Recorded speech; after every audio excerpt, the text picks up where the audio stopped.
জয়ফ্রাট circuit house মাঠে এভাবেই প্রতিদিন অন্তত ৪০ জন ছেলে মেয়ে শারীরিক বিভিন্ন কসরত করে থাকেন। জয়ফ্রাট জেলা কাবাডি একাডেমির নেতৃত্বে রয়েছেন মোহাম্মদ রুহুল আমিন নামে এক স্বেচ্ছাসেবী যুবক। একসময় তিনি জেলা ও বিভাগীয় পর্যায়ে কাবাডি খেলায় অংশগ্রহণ করে সুনাম কুড়ালেও এখন তিনি পুরোপুরি খেলোয়াড় তৈরিতে ব্যস্ত সময় পার করছেন।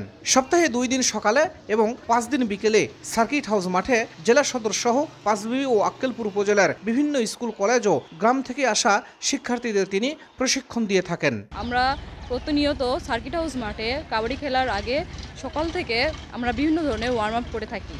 আমাদের এই খেলায় মোহাম্মদ রুহুল আমিনের কারণেই আমরা এত দূর এগিয়েছি। আমরা প্রায় ৩-৩.৫ বছর ধরে একাডেমিতে প্র্যাকটিসে নিয়োজিত আছি। তো আমাদের লক্ষ্য আমরা আগামীতে ভালো কিছু করব, ন্যাশনাল টিমে চান্স নিব। তেঘর বালিকা উচ্চ বিদ্যালয় থেকে আমরা ইন্টার স্কুল পর্যায়ে কাবাডি খেলে আমরা বাংলাদেশ ন্যাশনাল চ্যাম্পিয়ন হই। তার হাত ধরে আমাদের এই একাডেমিতে আসা। সো ওখান থেকে আমরা 2023 সালে যুব গেমস খেলছিলাম, শেখ কামাল দ্বিতীয় যুব গেমস। ওখানে আমরা বিভাগীয় চ্যাম্পিয়ন হই এবং ন্যাশনালে ৩য় স্থান অর্জন করি। তারপরে বাংলাদেশ আনসার ক্লাবের হয়ে খেলে বাংলাদেশ চ্যাম্পিয়ন অর্জন করি। এখানে আমার প্র্যাকটিস করার কারণ আমি যেন ভবিষ্যতে ভালো কিছু করতে পারি, সেজন্য এখানে প্র্যাকটিস করতে আসি আমি।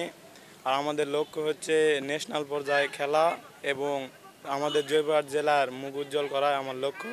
যারা একটা লক্ষ্য নিয়ে প্র্যাকটিস করতেছে তাদের একটা ভালো কিছু চাকরি বা একটা ভালো জায়গায় খেলার, বাংলাদেশের কাবাডি দলে প্রতিনিধিত্ব করার জন্য আমি এই লক্ষ্য নিয়ে তাদেরকে প্র্যাকটিস করাইছি।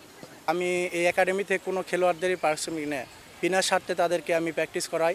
এবং আমার যে গ্রাম পর্যায় থেকে যেগুলো খেলোয়াড় আমাদের এখানে আসছে, আমি চাই যে তারা ভালো কোনো জায়গায় অংশগ্রহণ করবে বা বাংলাদেশের কাবাডি ফেডারেশনের হয়ে বাংলাদেশের জাতীয় পর্যায়ে খেলার প্রতিনিধিত্ব করবে। কোচ রুহুল আমিনের হাত ধরেই 2021 সালে জয়ফ্রাট জেলা কাবাডি একাডেমির মেয়েরা বিভাগীয় পর্যায়ে চ্যাম্পিয়ন ট্রফি ছিনিয়ে নেয়। 2023 সালে বাংলাদেশ যুব গেমসে জয়ফ্রাট জেলা ছেলেদের দল ও মেয়েদের দল বিভাগীয় চ্যাম্পিয়ন ট্রফি অর্জন করে সবাইকে তাক লাগিয়ে দেয়। একেবারেই বিনা পারিশ্রমিকে কাবাডি খেলোয়াড় তৈরির এই কারিগরের জন্য সফলতা জানিয়েছেন জেলা ক্রীড়া অফিসার ও ক্রীড়া সংগঠকরা। রুহুল আমিনকে যদি আমরা কাবাডিতে আরও একটু পৃষ্ঠপোষকতা করি তাহলে আমাদের জয়ফ্রাটকে রিপ্রেজেন্ট করতে পারবে এবং আমাদের কাবাডি যে জাতীয় খেলা এটা আরও সমৃদ্ধ হবে এবং জয়ফ্রাট থেকে সেটা নেতৃত্ব দিবে।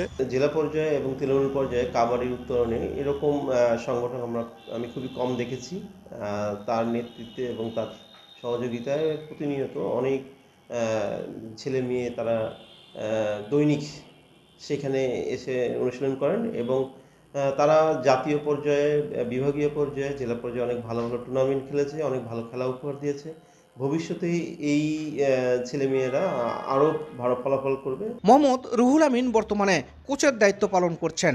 তার কাছ থেকে প্রশিক্ষণ পেয়ে ভালো মানের কাবাডি খেলোয়াড় হিসেবে ক্রীড়া কোটায় বাংলাদেশ সেনাবাহিনী, বিজিবি ও পুলিশে 7 থেকে 8 জন ছেলে মেয়ে চাকরি করছেন। শাহিদুল ইসলাম সবুজ, সময় সংবাদ, জয়পুরহাট।